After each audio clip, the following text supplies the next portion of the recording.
നമസ്കാരം. ഇഫക്ട് ന്യൂസിലേക്ക് ഏവർക്കും സ്വാഗതം. കഴിഞ്ഞ സെപ്റ്റംബർ ഒക്ടോബർ മാസം കൊണ്ട് നമ്മുടെ മാർക്കറ്റിൽ വളരെ ഷാർപ്പായിട്ടുള്ള കറക്ഷൻ കണ്ടു. ഏകദേശം 3000 പോയിന്റ് 2 മാസം കൊണ്ട് വീണു.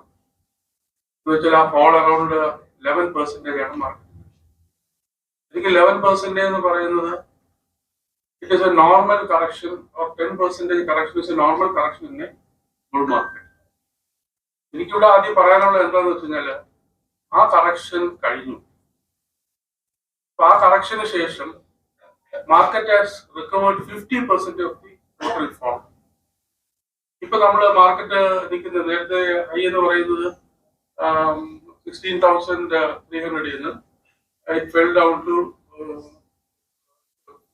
13,200 വരെ വീണിട്ട് 14,750 നിൽക്കുകയാണ്. 14,750 എന്ന് പറയുന്നത് ഒരു ക്രൂഷ്യൽ റെസിസ്റ്റൻസ് പോയിന്റ് ആണ്. 24,750.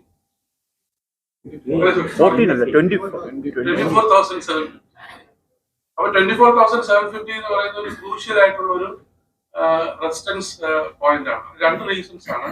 ഒന്ന് 50% of the total fall, that is ആ ഫിബൊനാച്ചി റിട്രേസ്മെന്റ് തിയറി വെച്ചിട്ട് 50% റൈസ് എന്ന് പറയുന്നത് സ്ട്രോങ് റെസിസ്റ്റൻസ് ആണ്. സെക്കൻഡ് എന്ന് പറയുന്നത് ഇറ്റ് ഈസ് നമ്മളൊരു head and shoulder pattern form ചെയ്തിട്ടുണ്ടായിരുന്നു. ആ ഹെഡ് ആൻഡ് ഷോൾഡർ പാറ്റേണിൽ ഒരു നെക്ക് ലൈൻ ആണ് ഈ ലെവൽസ്. അപ്പൊ മാർക്കറ്റ് ഈ ലെവൽസ് റെസിസ്റ്റൻസ് ഉണ്ട്. ഇത് ക്രോസ് ചെയ്ത് കഴിഞ്ഞു കഴിഞ്ഞാൽ മാർക്കറ്റിന് ന്യൂ ഹൈയിലോട്ട് പോകും. അപ്പൊ നമ്മൾ മാർക്കറ്റ് കറക്ഷന്റെ നമ്മൾ റീസൺസ് നോക്കുകയാണെന്നുണ്ടെങ്കിൽ നമുക്ക് എല്ലാവർക്കും അറിയാം FI സെല്ലിംഗ് ആയിരുന്നു റീസൺ. FIs ശരിക്കും പറഞ്ഞാൽ they sold around 1,60,000 worth of shares. It is coming to around $18 billion from September end to November end. പക്ഷെ ഇപ്പൊ December തുടങ്ങിയപ്പോഴത്തേക്ക് they have started buying back.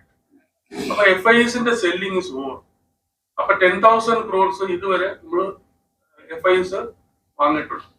10,000 crores to compare to 1,60,000 what they sold is a very huge ആ amount വെച്ച് നോക്കുമ്പോഴത്തേക്ക് 10,000 crores ചെറിയ amount ആണ്. Even then market വന്നിട്ട് നമ്മളിപ്പോ ഇത്രയും 50% റിക്കവർ ചെയ്തു. FIs യഥാർത്ഥത്തില് ബൈ ചെയ്ത് തുടങ്ങുകയാണെന്നുണ്ടെങ്കിൽ ഡെഫിനറ്റ് ആയിട്ട് മാർക്കറ്റ് ഭയങ്കരമായിട്ട് കയറും. ഇപ്പൊ 10,000 crores അവർ വാങ്ങിയിട്ടുള്ളൂ. അപ്പൊ എന്തുകൊണ്ടാണ് FIs വിറ്റിട്ട് നമ്മുടെ മാർക്കറ്റ് റിക്കവർ ചെയ്യാനുള്ള റീസൺ എന്താ വെച്ചാൽ നമ്മുടെ ഡൊമസ്റ്റിക് ഫണ്ട്സ് നമ്മൾ നേരത്തെ അറിയാവുന്ന കണക്ക് ഒരുപാട് ഡൊമസ്റ്റിക് ഫണ്ട്സ് നമുക്ക് ഉള്ളത് കൊണ്ട് FIsന്റെ സെല്ലിങ്ങിനെ കൗണ്ടർ ചെയ്യാനായിട്ട് നമ്മുടെ ഇൻസ്റ്റിറ്റ്യൂഷൻസ് വാങ്ങുന്നുണ്ട്. ഇനി നമുക്ക് ഉള്ള 2-3 കാര്യങ്ങൾ എന്നുള്ളത് ഒന്ന് നമ്മുടെ മാർക്കറ്റിൽ കറക്ഷന്റെ കാര്യം, ഒന്ന് FI സെല്ലിങ്.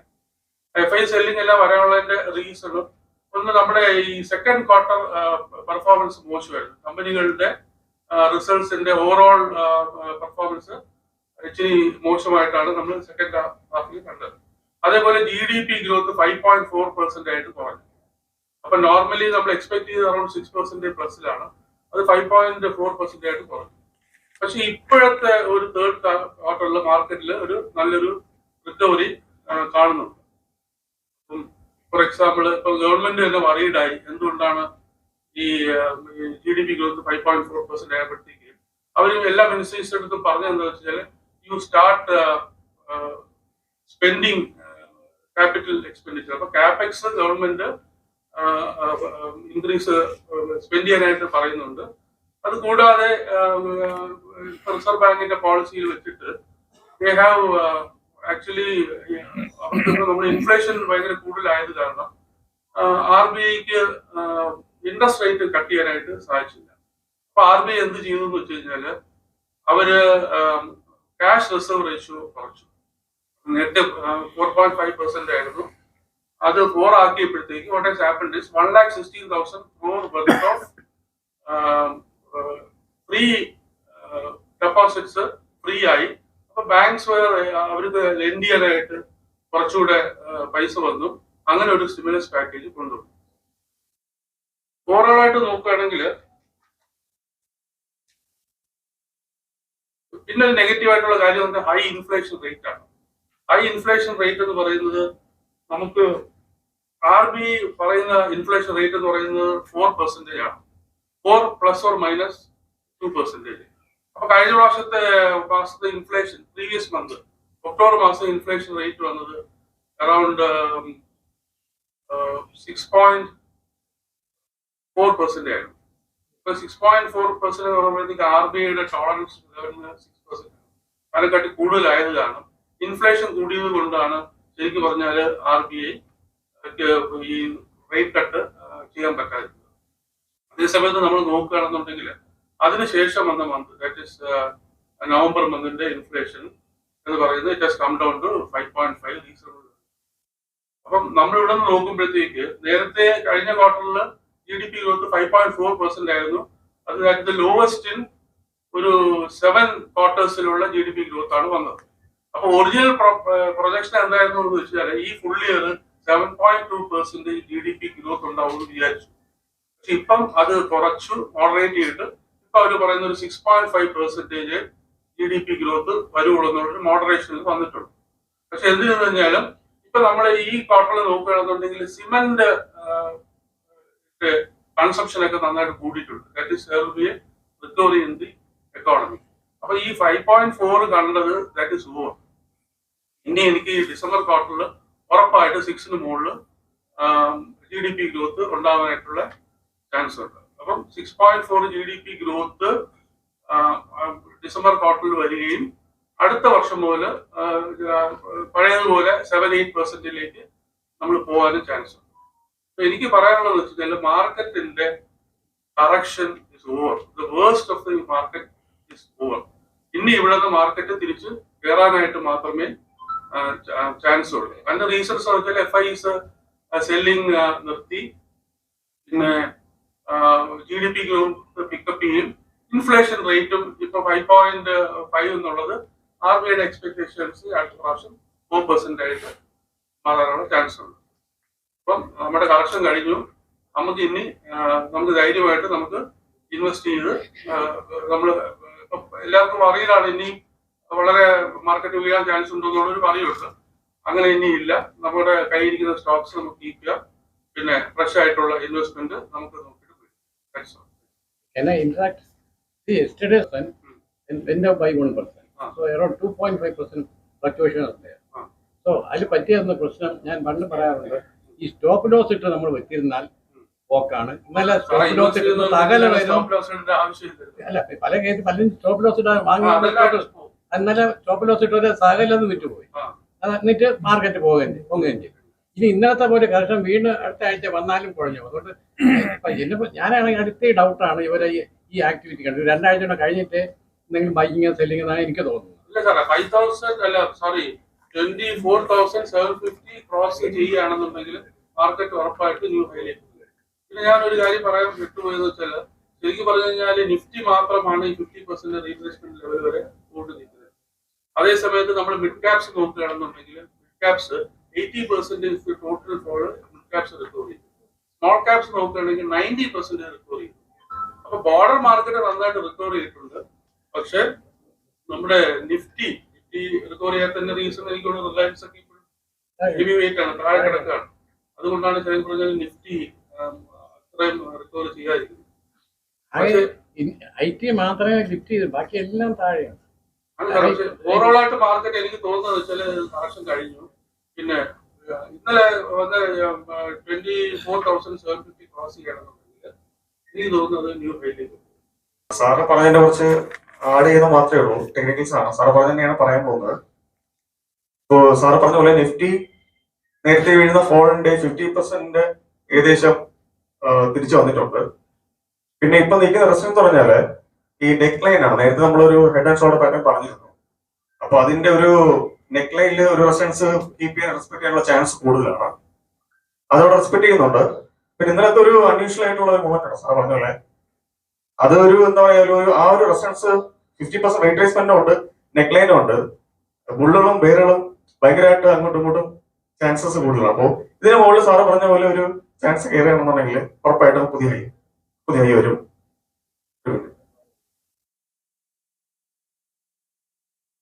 ഇത് നെക്സ്റ്റ് 50 എന്നുള്ള നിഫ്റ്റിയുടെ ഒരു ഇൻഡെക്സ് ആണ്. ഇതില് റിലയൻസ് പോലുള്ള അടുത്ത ഒരു ലെവലിലോട്ട് പോകാനുള്ള ഒരു ചാൻസ് ഉള്ള ഒരുപാട് സ്റ്റോക്കുകളുണ്ട് ഇതില് അദാനിയുടെ സ്റ്റോക്സ് ഉണ്ട്, EVB ഉണ്ട്, ഒരുപാട് സ്റ്റോക്കുകൾ ഫണ്ടമെന്റൽ സ്റ്റോക്ക് ഉണ്ട്. അതും ഒരു 61.8 റേറ്റ്സ്മെന്റ് വന്നിട്ടുണ്ട്. അതായത് ഹൈയിൽ നിന്ന് വീഴുന്നതിന്റെ ഒരു 60% തിരിച്ചു കയറിയിട്ടുണ്ട്. ഇത് നിഫ്റ്റി മിഡ് ക്യാപ്പ് ആണ്. അതും സാർ നേരത്തെ പറഞ്ഞ 80% കവർ ചെയ്തിട്ടുണ്ട്. നമ്മൾ നേരത്തെ നമ്മുടെ കയ്യിലുള്ള സ്റ്റോക്ക് ഫണ്ടമെന്റൽ ഉള്ളതുണ്ടെങ്കിൽ തിരിച്ച് നമ്മുടെ നേരത്തെ ലോസിന്റെ ഒരു 20% പോയിട്ടുള്ളൂ. 80% തിരിച്ചത് കവർ ചെയ്യണം മിഡ് ക്യാപ്പ്. സ്മോൾ ക്യാപ്പ് ആണ്, ഓൾമോസ്റ്റ് 100% എന്ന് പറയാം, ഒരു 90% എബോവ് അത് തിരിച്ച് കയറിയിട്ടുണ്ട്. ഇൻഡെക്സ് ഇപ്പോഴും 50% ആയിട്ടുള്ളൂ, പക്ഷേ ഈ സ്മോൾ ക്യാപ്പ് ഒക്കെ 90% എബോവ് വീഴ്ന്നിട്ടുണ്ട്, കയറിയിട്ടുണ്ട്. ഇപ്പോഴും നിഫ്റ്റി ഒരു ലോങ് ടേം ചാനൽ തന്നെയാണെന്ന് നമ്മൾ ഉറപ്പായിട്ടും പറയാം. അതായത് ആ ഒരു റിസൾട്ട് ഡേയുടെ ഒരു ലോ വെച്ച് നമ്മൾ നോക്കുകയാണെങ്കിൽ പോലും തിരിച്ച് മാർക്കറ്റ് നന്നായിട്ട് കയറിയിട്ടുണ്ട്. ഇനി ഒരു ലോങ് റൺ തന്നെയാണ്, ആ ഒരു ബുൾ മാർക്കറ്റ് മെയിൻറ്റെയിൻ ചെയ്യുന്നുണ്ട്. അപ്പൊ ബുൾ മാർക്കറ്റിൽ നമ്മൾ ഫണ്ടമെന്റൽ സ്റ്റോക്ക് തീർച്ചയായിട്ടും ഉറപ്പായിട്ടും വാങ്ങുകയാണെന്നുണ്ടെങ്കിൽ വലിയൊരു പ്രശ്നം ഉണ്ടാകുന്നില്ല. ഈ ഒരു സാഹചര്യങ്ങളൊക്കെ ഓപ്പർച്യൂണിറ്റി ആയിട്ട് ഉപയോഗിക്കുക. മാർക്കറ്റ് എന്തായാലും ഒരു നേരത്തെ ഇപ്പൊ വന്ന ഒരു 2 ദിവസം എന്നുള്ള ഹൈക്ക് മുകളിൽ പോവാണെങ്കിൽ പുതിയ ഹൈ ഉറപ്പായിട്ടും വരും. ഇതൊരു ഓപ്ഷൻ റൈറ്റിംഗ് ആണ്. എനിക്ക് അതിന് മുന്നേ ചോദിക്കാനുള്ളത്, എത്ര പേര് ഇവിടെ ടെക്നിക്കൽസ് നോക്കി ട്രേഡ് ചെയ്യുന്നുണ്ട്? ഒന്ന് കൈവക്കാവോ? ക്യാൻഡിൽ സ്റ്റിക്ക് നോക്കി ചെയ്യുന്നു 2 പേരുള്ളൂ. ഓപ്ഷൻ ചെയ്യുന്നവർക്ക് ഓപ്ഷൻ ചെയ്യുന്ന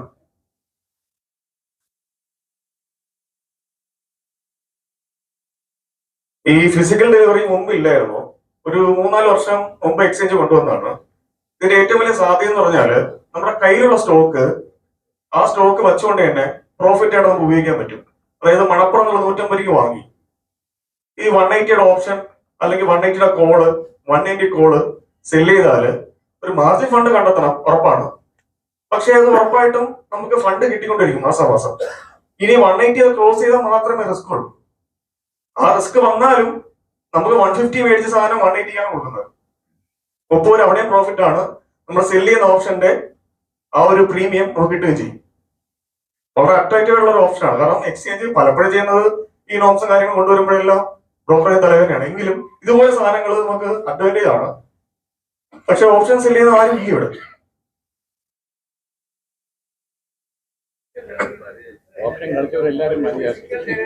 ഇത് കേട്ടപ്പോ ഒരു ആലോചനയുണ്ട്.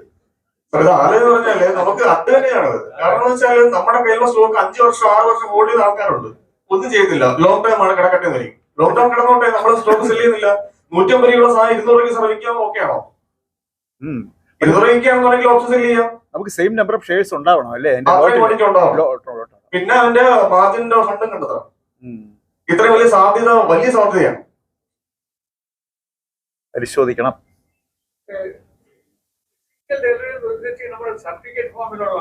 അല്ല സാർ, അതായത് നമ്മള് in the money at the money out of the money, അതായത് ഓപ്ഷൻസിന്റെ ഒരു സ്ട്രാറ്റജിയാണ്. ഒന്നും വേണ്ട, അതൊന്നും സാർ അതെല്ലാം അതിൽ വിട്ടേക്ക്.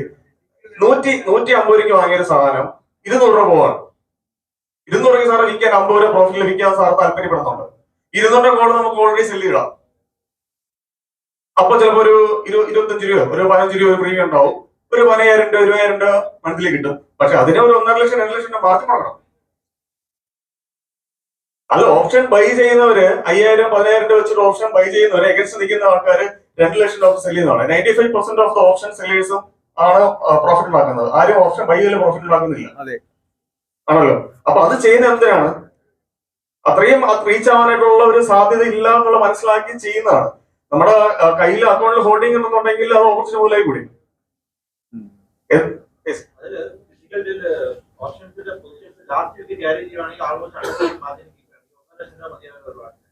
So 1.5 lakh depends on the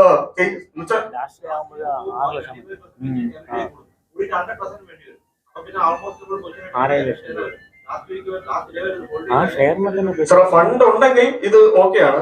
ഒരു കാര്യം കൂടെ,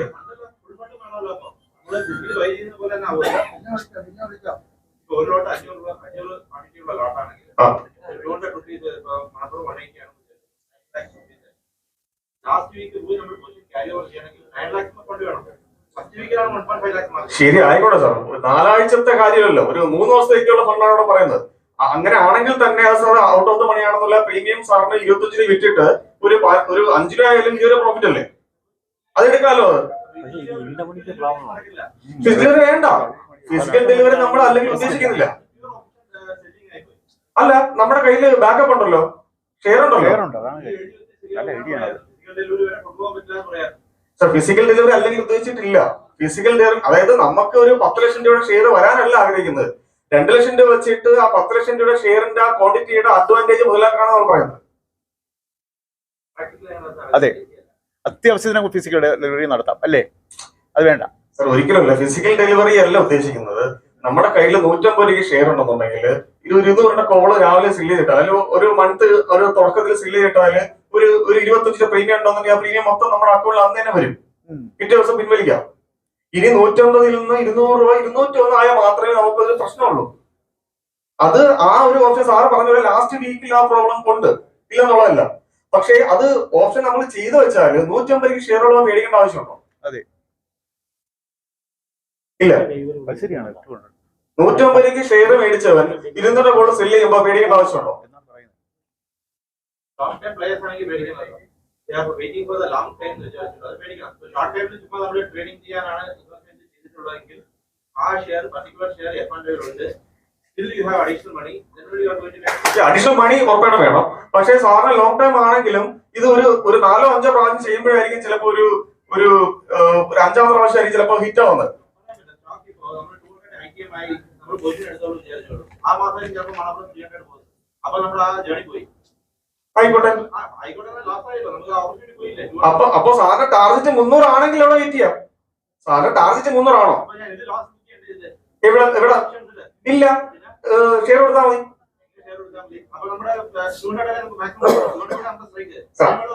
അതാണ് ഒരു ടാർഗറ്റ് സാറിന് ഉണ്ടെന്നുണ്ടെങ്കിൽ അത് വെയിറ്റ് ചെയ്യാം. ഞാൻ പറഞ്ഞത് ഈ സ്ഥിരമായിട്ട് നമുക്ക് ഓപ്പർച്യൂണിറ്റി മിസ്സാവുന്ന കുറെ ആൾക്കാർ ഷെയർ ഹോൾഡ് ചെയ്ത് വയ്ക്കുന്നുണ്ട്. അവർക്ക് ഇത്രയും ഓപ്പർച്യൂണിറ്റി ഓരാക്കുന്നേ ഉള്ളൂ. ഇപ്പൊ സാറ് 300 ടാർഗറ്റ് കൺവിക്ഷൻ സാറിന് ഉണ്ടെന്നുണ്ടെങ്കിൽ തീർച്ചയായിട്ടും വെയിറ്റ് ചെയ്യാം. സാർ അഡീഷണൽ ഫണ്ട് ഇറക്കണ്ട, 300 രൂപ മാത്രം കൊടുക്കുന്നുള്ളൂ. അല്ലെങ്കിൽ 300 കോള് സാറിന് ഓപ്പണിംഗ് സില്ല് ചെയ്യാം. 300 കോള് സില്ല് ചെയ്താൽ എന്തായിരിക്കും അവസ്ഥ? മാത്രമേ ഇത് ശരിയാവും.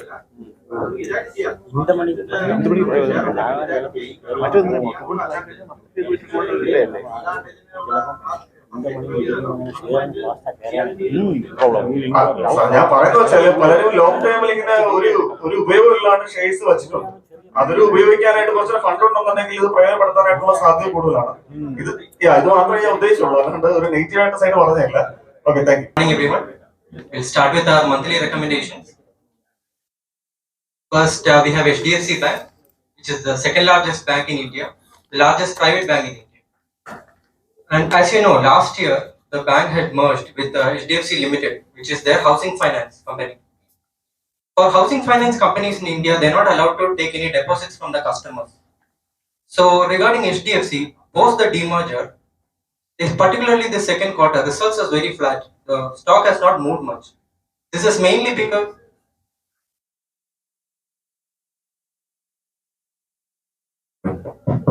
yeah. So regarding the merger, so the stock has not moved much. So this is mainly because the HDFC has taken the loans from the housing finance company. So because of that, they are supposed to keep more reserves in the bank according to the government. So one positive thing that we are seeing with the banks is right now RBI has cut down the cash reserve ratio from 4.5% to 4%. So this means that the extra funds that are being released from the banks, they will mainly use it for giving loans to the public. So because of this, we can see a momentum coming up in the banking sector as a whole. Particularly in the private banks, this last quarter has been very muted. Public banks did comparatively better. So we are hoping that even the private banks will give better numbers after this.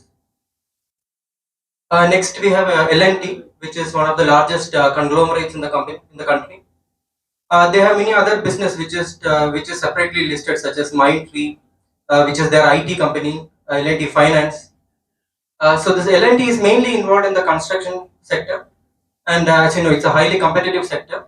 And ever since COVID, looking at their balance sheet and numbers, they've been performing. They've been doing. Check. Is this okay? Sound is fine. Okay. So they've been doing very well. looking at the numbers, top line and bottom line performance has been very good. So recently, the company got an order from Saudi Arabia and a few other Middle East countries as well. And around 42% of their revenues is coming from India. Rest almost 58% is coming from abroad. And this is only looking to improve. Right now, looking at their order books, the management has given a guidance of 15% year-on-year increase in the order books. And one thing that we have noticed is being a construction company. So being in the construction company, what we noticed about LIT is they're able to really adapt, because most of the companies that they have taken over, such as Mindtree, Finance, LIT Tech, they have all performed really well. And recently, management also said that they're planning to enter the green energy sector. They're planning to also enter semiconductors. So looking at this, we can see them growing in a very well way for the next 2-3 years. And next we have Vardhaman Textiles. They manufacture yarns.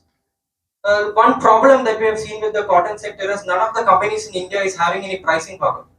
Most of these companies that are selling products abroad, especially the raw materials like yarn, the prices are very volatile. So because of that, even though they have good manufacturing capabilities, their numbers are not going up because of this. And why we recommended Vardhaman is mainly because recently the unrest in Bangladesh. So this has caused, this lot of customers, Bangladesh customers, are seeing a delay in their orders. So we are expecting some of them to move to India. So because of that, we can see a momentum in the clothing industry. But again, about Vardhaman Textile, I want to emphasize that performance is largely based on their power to price. So that is also one important thing that we'll have to notice. And next we have two chemical companies, Dhanuka Agritech and Excel Industries. Dhanuka Agritech is mainly involved in agrochemicals, insecticides, fungicides, pesticides. And Excel Industries, they provide a little more. Mostly they give materials by API, pharma companies, and also the agrochemical industry as well. Around 3 months back, we have recommended insecticides, Sharda Cropchem, and we spoke that particularly after COVID, the Chinese had done excess inventory dump all over the world regarding the chemicals. So because of this, the chemical prices has almost crashed post-COVID. And now we are seeing recovery coming. Particularly Sharda Cropchem, which we had recommended, had done really well. They've almost gone up 40%. So right now, looking at the other companies, these two seem to be in a reasonable valuation. So that's why we are recommending that. And we are expecting good growth as we are seeing the pricing recovery. We are seeing top line growth as well. So this is expected to carry forward next year also. We'll review the last month. Nifty gave a return of 2.5%, but the stocks we gave a negative 2%. We'll talk about these two companies, Imami and RateGain, who has given minus 11 and 13%. See, Imami around 11 years back, they had a court case and the result had come only yesterday. So a customer had they filed for misguiding advertisement. So they lost the case yesterday, and it is on basis of that sentiment that the company has gone down. But we don't see it as a main concern, because for both RateGain and Imami, their Q2 numbers are really good. So particularly for Imami, we expect once Q3 is over, we expect them to climb up a little bit more.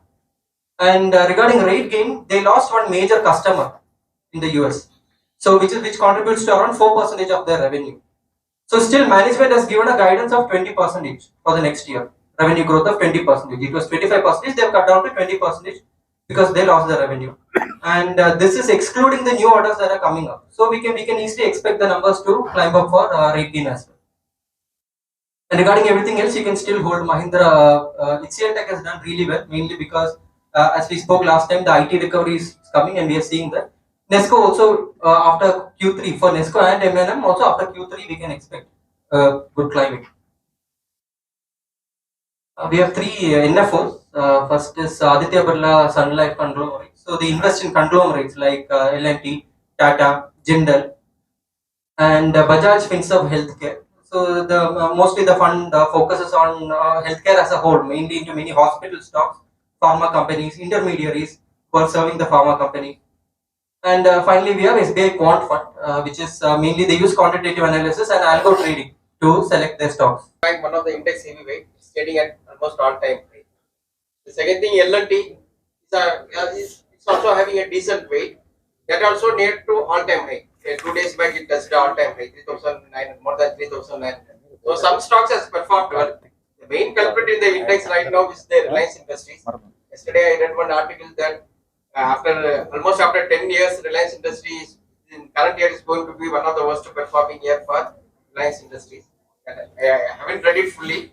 Most of them bought it during come bonus, expecting that post bonus stock price will go up. Many retail investors has bought it, so they are everybody struggling. And I'm getting most of the questions on Reliance Industries only because many retail investors bought during come bonus period. So the problem with the Reliance is that the retail division is not performing that much well.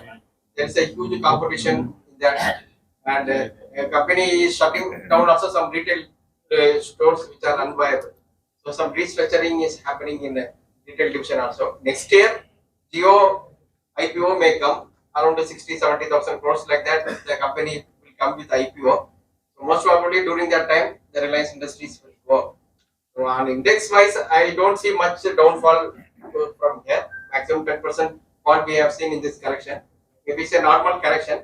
Globally, if you see US market is doing very well at all-time high. 2 days back, Nasdaq crossed almost more than 20,000 level, historic high. Similarly, German market DAX has done very well.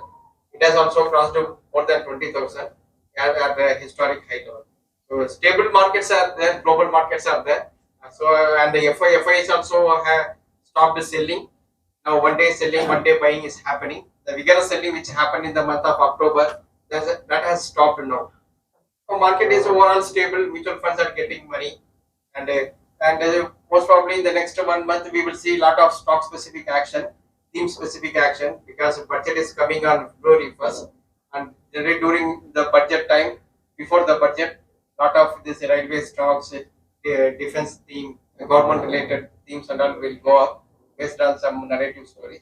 So that may happen in the next 1 month from December the second week onwards to January end in anticipation of the budget. So overall market is stock specific opportunities are there. So before starting the company's I want to tell some interesting stock idea. One stock which we feel it's worth buying at current level is the Avanti Feeds. Many times we have recommended, even 1 month back also in our Diwali peak we have given this stock. The business for the last almost the stock price is available at 2017 level. The price which is now trading was traded in 2017, almost 7-8 years back. The stock was at that same level which we are seeing now.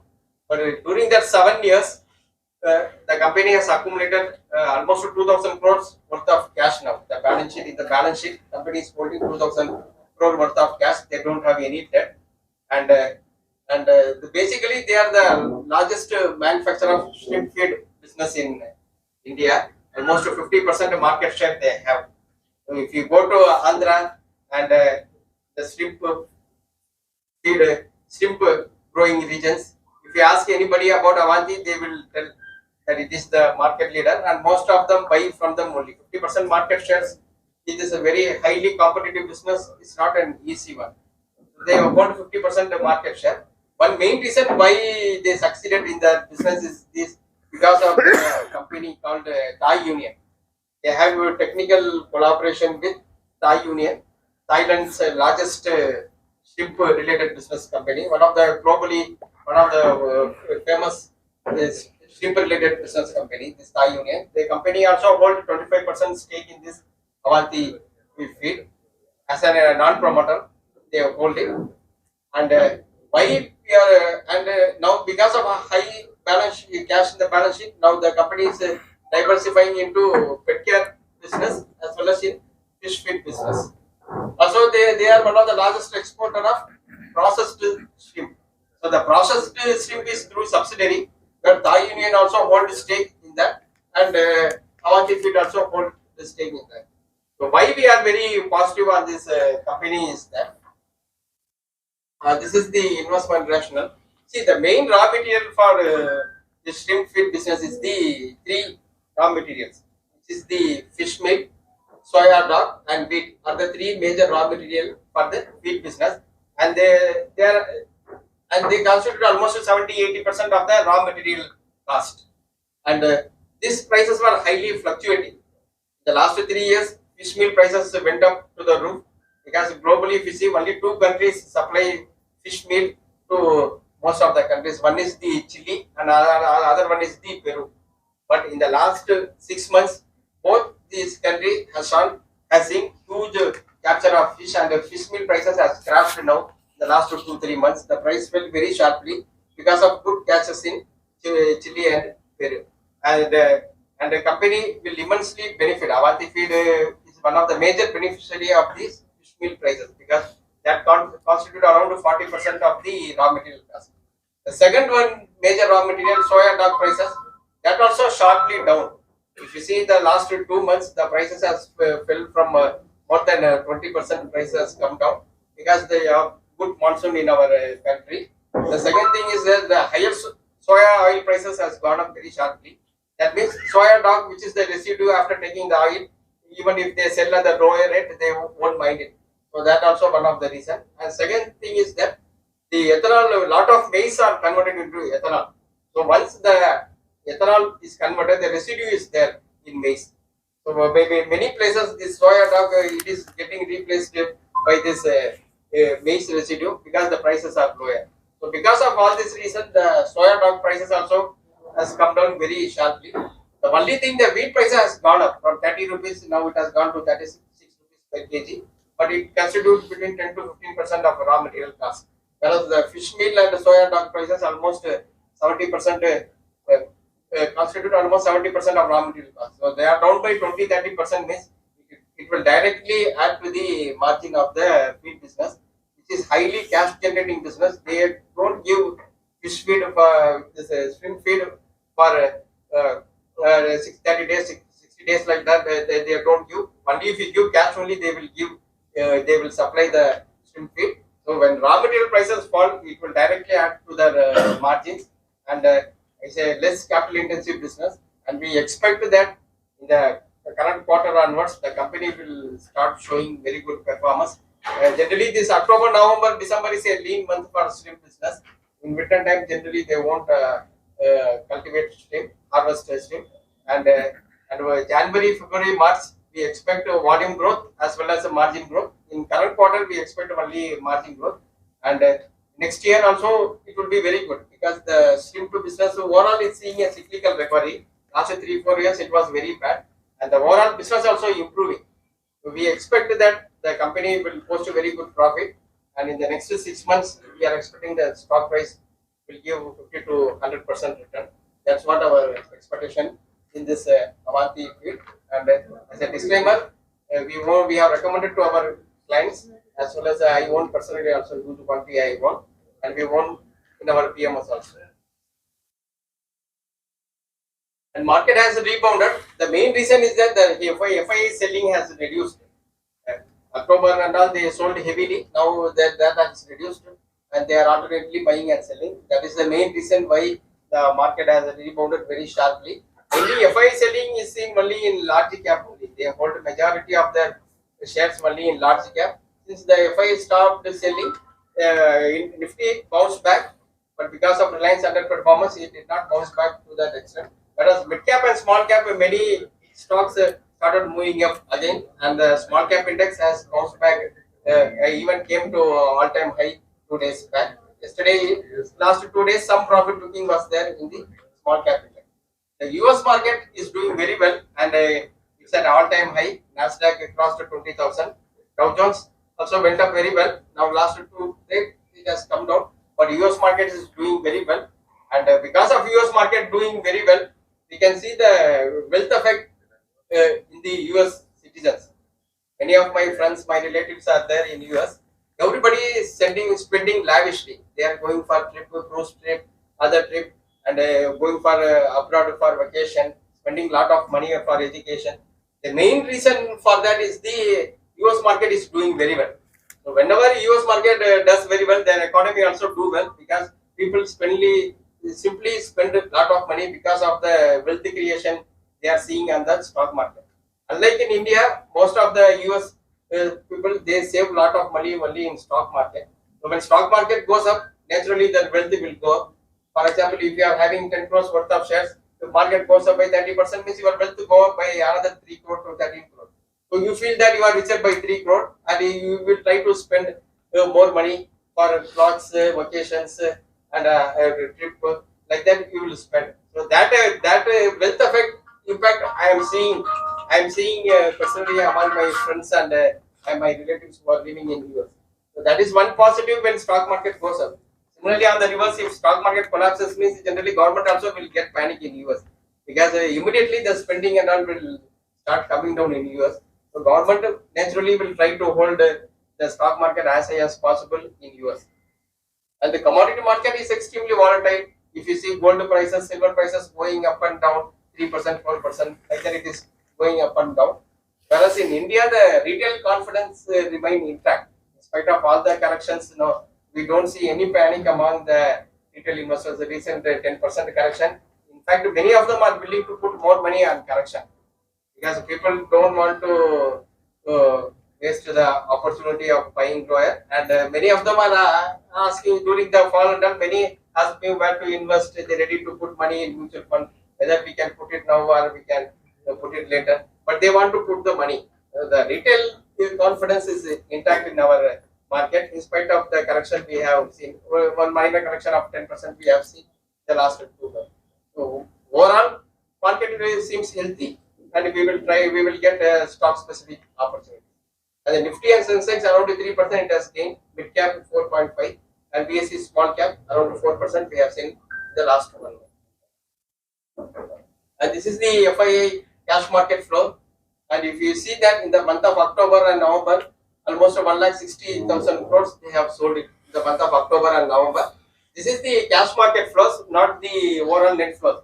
Because if you see that, though they sold 1,60,000 crores net in the cash market, they invested a lot of money in the IPOs, QIP and all. That won't get reflected in it. In Hyundai IPO and all, FII bought heavily in that. It's one of the biggest IPO and foreign institutions bought heavily. But in cash market selling, we have seen 1,60,000 in the month of October and November, and December till the day before yesterday it is 9,300. Yesterday also they bought it. So overall FII selling seems to be over, and maybe they may not sell like what we have seen in the month of October. At that time, why they sold was the main reason told was that China money was going to China because that market was attractive. But post Trump victory, now people are seeing Chinese market also very cautiously because they are feeling that the tariff war may come into place once Trump comes in. So basically they wait what Trump is going to do before committing big money in China. And macro data, GDP growth has slowed down very sharply, 5.4% it came due to FY25. So everybody expected that GDP will come down. This figure was not expected. Overall, analysts were expecting around 6.5, 6.6 region, whereas what we got was 5.4, almost 1.1% lower than the consensus estimate. It's a known one because July, August, September, the Q2 results we saw it was not good. So at that time itself, everybody expected that GDP growth will be lower. 2-3 reasons. Mainly, they told the government expenditure was lower. Then we had a huge monsoon, elongated monsoon period, and a good rainfall, and that contributed to lower spending by people, and that has been shown in the lower GDP figure of 5.4. But from here on, most probably GDP will bounce back, and we expect that from Q3 onwards, the GDP growth will be good. Q4 will be very good. And this is the sectorial growth. I will do 2 things. Okay, GDP consists of 3 components. One is the agriculture, the second is the industry, and third is the services. These 3 components contribute the overall GDP growth. Agriculture has done very well, almost a 3.5% growth, whereas industry, if you see that, it has come down very sharply. Last year, the last 4 quarters, if you see, gradually coming down. And one reason why the overall industry has done well is the manufacturing.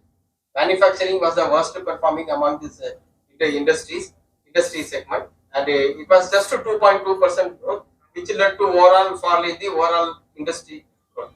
Services has done reasonably well. Because of very poor manufacturing contribution, the overall GDP growth has come down.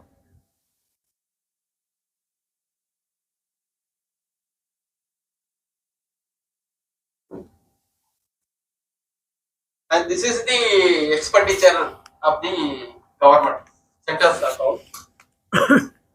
and if you see that the total expenditure has gone up by just 3% only.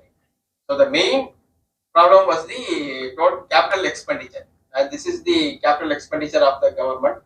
And if you see between April to October, that is 7-month period, last year government has spent almost 5.46 lakh crore, whereas the current year only they spent 4.6. Almost 15% dip was there in the overall capital expenditure. That is the reason why the GDP has come down below estimates, and capital expenditure has fell very sharply when compared to last year. And lower capital expenditure means that lower spending in the road construction of road and bridges, lower spending in railways, and lower spending in defense. So that is why the railway companies and all did not post good results in previous quarters. But government has told that they will start off expenditure from current quarter onwards, and by January, February, March we will see the peak. That's what they have told, and we expect that they will do. The spending will start coming in. Already we are seeing lot of contracts getting awarded to companies. Railway contracts are getting awarded. Similarly, infrastructure projects, shipping projects, and all, a lot of projects are getting awarded to companies, and the government action has started. What is surprising in all these things is the tax revenue. Government mostly told that we are getting very good tax collection, like that they have told it. But if you see April to October period, the tax collection was almost flat. The net tax collection, so gross tax collection was higher by 12%, 13%, like that. Overall, because of high refund, the overall tax collection, net tax collection is almost flat. So government did not have surplus money. Only the non-tax revenue, it has gone up by 50%, mainly because of one-time huge RBI dividend they gave. Current year, RBI has declared huge dividend. That is why the non-tax revenue has gone up very sharply, and receipt overall by 8% it has gone up, expenditure by 3%, and fiscal deficit has come down because of lower expenditure. So for our economy to pick up, the government capital spending has to kickstart. Most probably they have already started now. That's why we expect from third quarter onwards the economy will pick up, and monsoon also very good, and agriculture also doing well. The rabi crop is doing very well. And the RBI action, if you see, they have cut CRR by 50 basis point. 2 stages they are doing it, 25 and 25 basis point they are doing it. So immediately it will be positive for the banks, because whenever the CRR is being cut, means banks will get extra money to lend to their customers. If you give ideal, you are not going to get any interest rate, but if you lend the same money to customers, you will get around 7 to 10%. You will get income. So any CRR cut is always positive for the banks. Whereas any repo rate cut, we cannot tell that it is always positive for banks, because repo rate and all is transmissible. Once RBI cuts repo rate, this bank has to cut both the lending rate and deposit rate. Mostly it will be neutral. Whereas the CRR cut will be always positive for the banks, because they are getting excess cash to lend to the customers, which they will get interest. Actually, you are telling so okay, bank is getting more money, but now as such, every bank has got full amount with them. Nobody is taking loan. That is fine now. It will come. It will happen. Even Once the economy pick up, no, 1.6 lakh, it will be similar under thing only. See, Nobody is taking loan.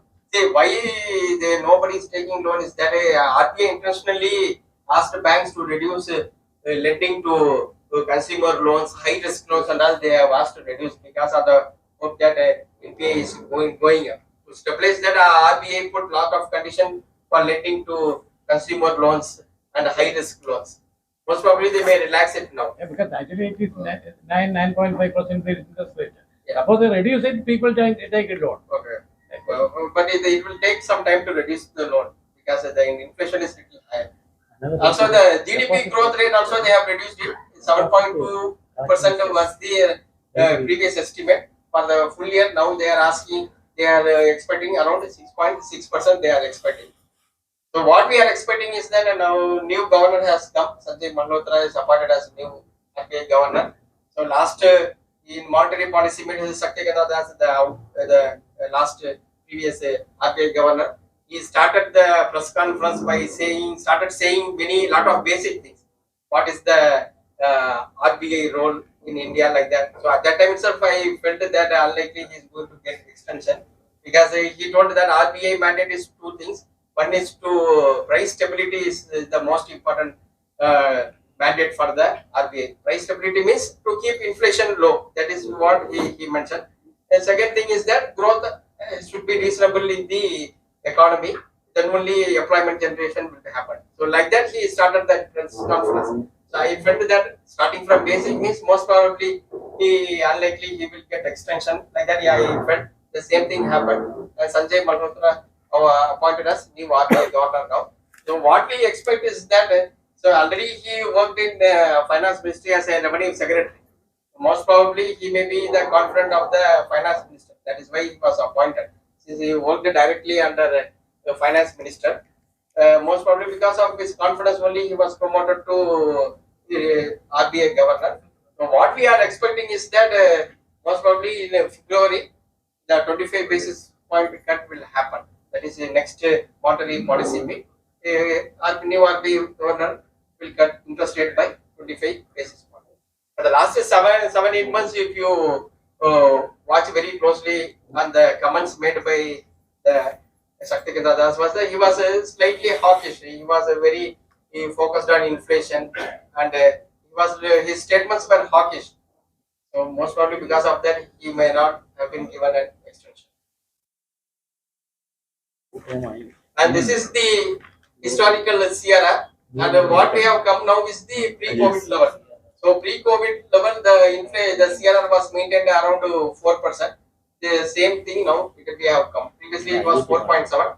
During COVID time, it was reduced to 3. Then once things stabilized, it was hiked to 4.5. Now again we have come to the pre-COVID level. Almost for many years it was 4% only, and most probably we feel this will continue for many years in coming time. And the inflation outlook is still very bearish only. If you see RBI inflation outlook in the recent monetary policy meet, previously they were expecting for full year, they were expecting just 2 months back 4.5. Now they are expecting 4.8, almost 0.3% higher they are expecting. And for current quarter from 4.8 to 5.7, steep hike was there. They are expecting, because last 2 months inflation was very high. So that has been basically very high. And for the fourth quarter from 4.2 to 4.5, and next year first quarter 4.3 to 4.6. So still they are expecting very high inflation in coming months. And 4 only they are expecting, which is the RBI comfort level of 4. They are expecting only the Q2 of FY26 they are expecting. So RBI overall they are very negative on the inflation front. Though it may come down from the peak, still it will be above the RBI comfort level. And bank advances growth has come down. So few months back, if you see most of the securities brokerage reports, FII reports, if you see, they might have written that we are very bullish on India because bank advances has gone up to 20%. So we are very bullish because the economy is growing well. Like that they have put. But if you see that now the bank advances has come down.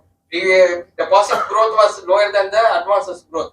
So that was a big concern for RBI and many banks also, because the deposit growth was lower, whereas the advance growth was higher, means cannot go forever, because deposit is their raw material for the bank. Only if they get deposit only they will lend it. But instead of a deposit growing to the advances level, what happened was that the advances level came down very sharply. That fell very sharply in the April onwards during the election period, April, May, June. Then again it fell very sharply. Now almost deposits and the advanced level are around 10%. But we expect that from here on, advanced level will go to 13%, 14% like that. It may go, but 20% is unlikely in near term. Now, what is happening is that many companies, equity market is doing well. So most companies, instead of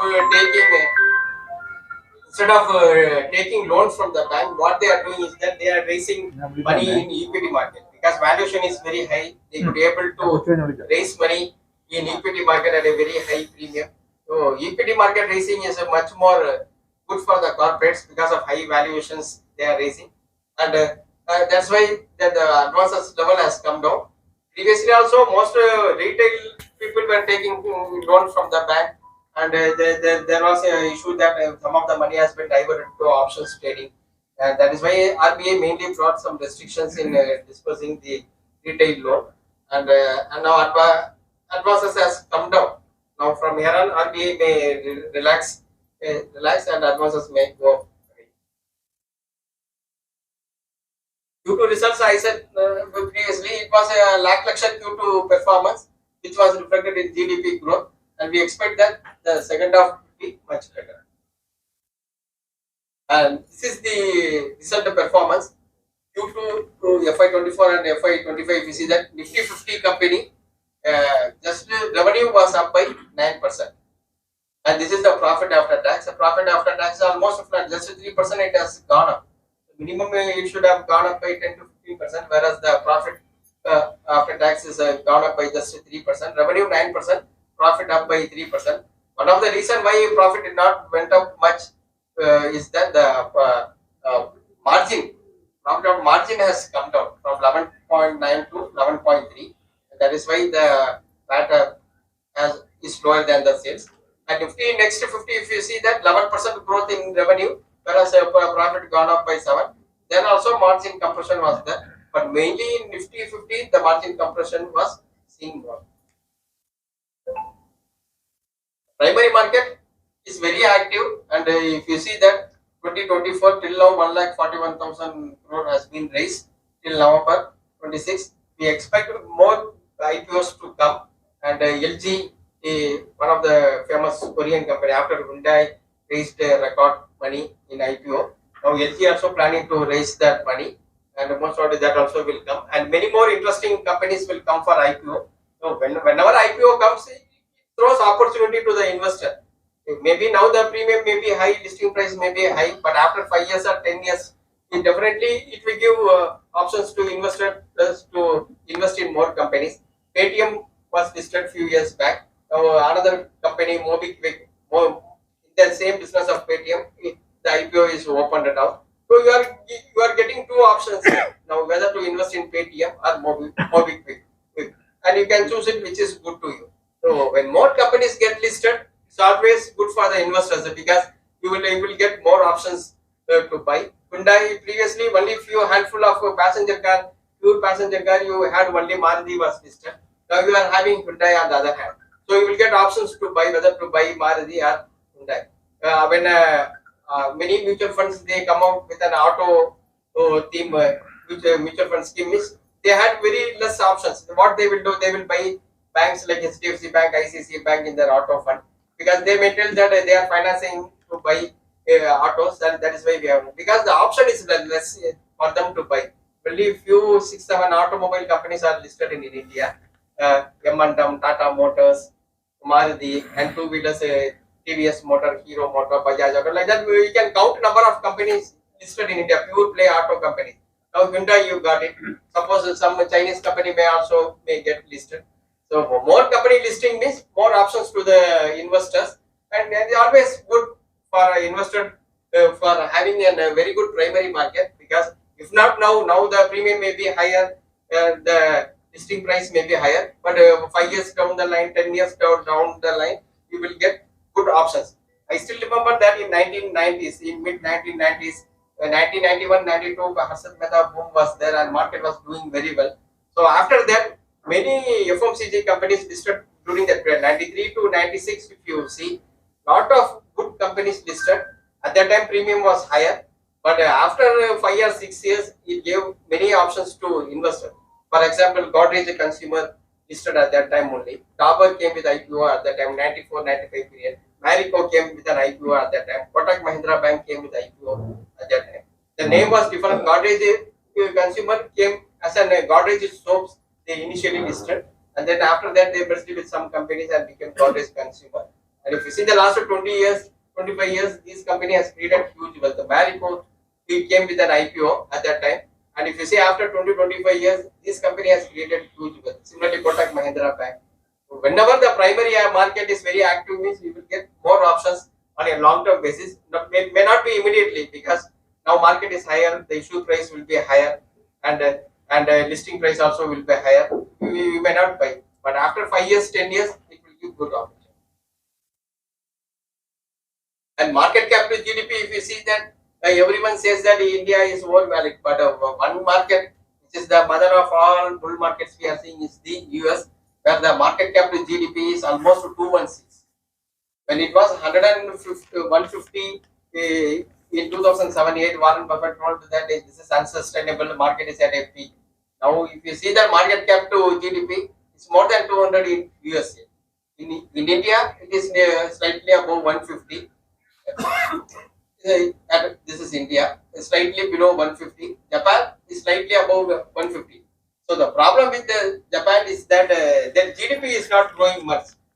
So what happens that whenever equity market rallies, immediately it will reflect to higher valuation. Market cap to GDP ratio will go up because the GDP is not going up. Whereas in India case and US case, the base also going, the GDP also going up. The other two markets, if you see the Brazil and China, they are trading at a very low market cap to GDP of less than 60. The US, everyone saying that extremely overvalued US markets are, their Bitcoin is going up, and everyone knows that one day it will fall, but no one knows when it will fall. That is the issue. So this is the Bitcoin chart. And see, one Bitcoin now equal to $1 lakh. So if you want to buy, if you transfer 1 lakh rupees, you want to buy one Bitcoin, means a fraction of Bitcoin it will be credited to your account, because one Bitcoin has become to $1 lakh. And when the Bitcoin was around 500, 800 level, at that time many of them told that Bitcoin one day it will touch $1 lakh. So what they have told has happened, but one thing many are missing is that they told based on certain assumptions. They told that 15 years down the line, most of the internet transactions will be happening in Bitcoin, but nothing is happening now. No transactions are happening in Bitcoin except very minute, and most of the smuggling and illegal activities mostly happening in Bitcoin.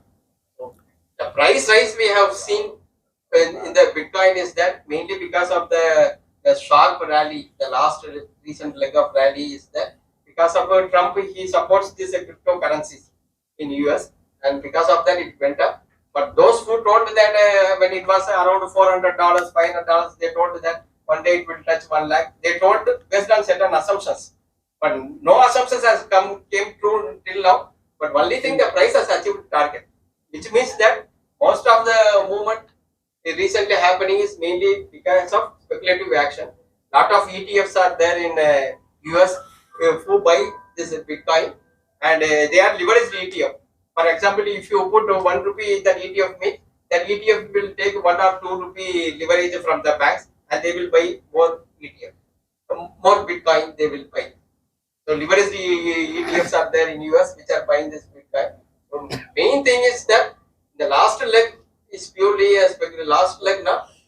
Most of the rally happened in Bitcoin is based on speculation, and some of the things which those who predicted that it will come to $1 lakh based on certain assumptions. No assumptions has come true till now. That it will replace the dollar, and most of the transaction on the internet will happen in Bitcoin. Money exchange will happen in Bitcoin. Nothing has come true except that the price has touched $1 lakh. And India is the 4th largest economy in the world. And if you see in most parameters, India will be good. But one factor where India will be lagging is their per capita. If you see any item, the per capita consumption will be lowest in India. Per capita revenue, per capita income, and all will be lowest among many countries. If we rank per capita revenue, India will be far behind on the table. So one reason why in India the per capita we lag is that the female participation is very less in India. So almost 50% of population don't go for a job. If you don't go for a job means you are not going to earn anything, and naturally it will show in per capita income. When the average means it will go away. Similarly, we have lot of young age people, 18 years, less than 18 years. They go for schools and they don't contribute to economy. So that also is one of the major reason why our per capita income is less. And if you see the female labor force participation of major economies, India is one of the worst. Only 20% of female participate in the labor, which is even Saudi Arabia is slightly higher. Among other countries, if you see Japan, China, Taiwan, everything is above 50. So once 50% of population don't go for the job, and then 50% only 20% will go, means what will happen? Naturally, the per capita income and all will come down. So this is one reason why India lags among other countries, and now it is gradually going up. So it will take another 1 decade to improve it. From 20 immediately it won't go to 50. It will get 3-4 decades for it to go to 50 range. And solar stocks, if you see daily it is going back. A lot of companies are coming out with IPOs, and many companies has multiplied multiple times. Actually, some of the companies and all Wari and all listed at a very high issue price.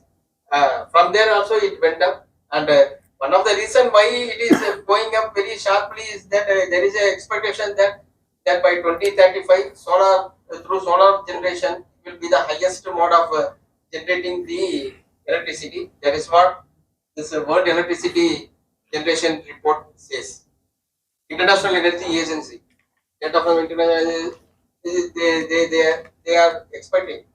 So the coal will gradually come down, whereas the solar will go up, natural gas gradually will go up, and wind also, hydropower is stable. We have the wind. Wind also will go up very sharply. That's what their expectation is. So both solar and wind will generate a lot. With this wind is this dark blue. It will be the second largest. The top will be solar. Through solar, huge generation will be there by 2035. Another 12 more years is there that we have to see. So that is why there is a huge interest among many people on buying this solar stocks. A lot of speculative is also happening. So we have to be very careful and we have to buy it. That is what the long-term projection is.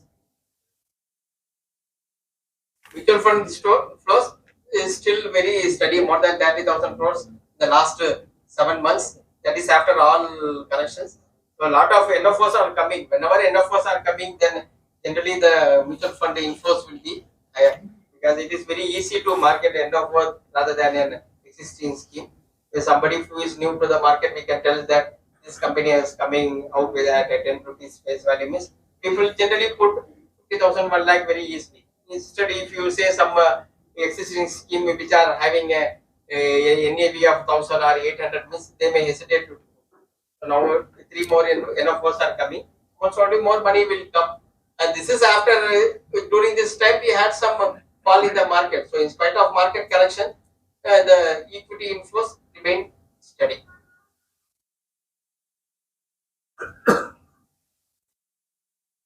So the events to watch, foreign institutions, we have to see most of the selling is over, and next week this US Fed meeting is there on 18th.